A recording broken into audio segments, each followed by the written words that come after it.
की जय। जोहार छत्तीसगढ़। जोहार छत्तीसगढ़। आज हम तिल्दा थाना में सब पहुँचे हवन। छत्तीसगढ़िया क्रांति सेना और जोहार छत्तीसगढ़ पार्टी के सब भाई आए हुए हैं। ये पिछले कुछ दिन से देखे जाते कि हमारे तिल्दा क्षेत्र में सरारी में 5 तारीख के एक बिहारी है छत्तीसगढ़िया भाई ने ठोक दी और भागा गए। गुलगुल में 12 तारीख के 2 नोनी माला लेके भागा गए बिहारी। 25 तारीख माने कल के बाद टंडवा में बिहारी ठेकेदार द्वारा छत्तीसगढ़िया मजदूर मला चाकूबाजी करेंगे। यही सब ला देखते हुए हम थाना में आए हैं और थानादार साहब ला सूचित करे हैं, आवेदन दे हैं कि ये संज्ञान में लेवा और बिना चरित्र प्रमाण पत्र और बिना मुसाफिरा लिखाए यहाँ आसपास में कोनो काम न दिया जाए, जगह से जानकारी रहे और अपराधी तत्व तुरंत पकड़े जा सके। जोहार छत्तीसगढ़। जोहार छत्तीसगढ़ पार्टी के सेनानी मन सकलार हैं।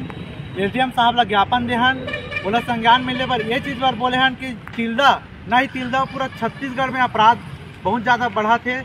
ओकर पीछे वजह ये है कि बाहर से लोगन मन आते, आवे कमावे का कोई दिक्कत नहीं है, लेकिन ना तो एसडीएम के कार्यालय में ना ही थाना में ओकर कोई पुलिस वेरिफिकेशन नहीं रहा है, जेकर से परदेसिया मन आसानी से अपराध करते और चुपचाप निकल लेते। तो ये हम से निवेदन करे वाला एसडीएम साहब ला कि हर कोई भी बाहरी व्यक्ति के बिना पुलिस वेरिफिकेशन के यहाँ काम मिलना ही नहीं चाहिए। जोहार छत्तीसगढ़। जोहार छत्तीसगढ़।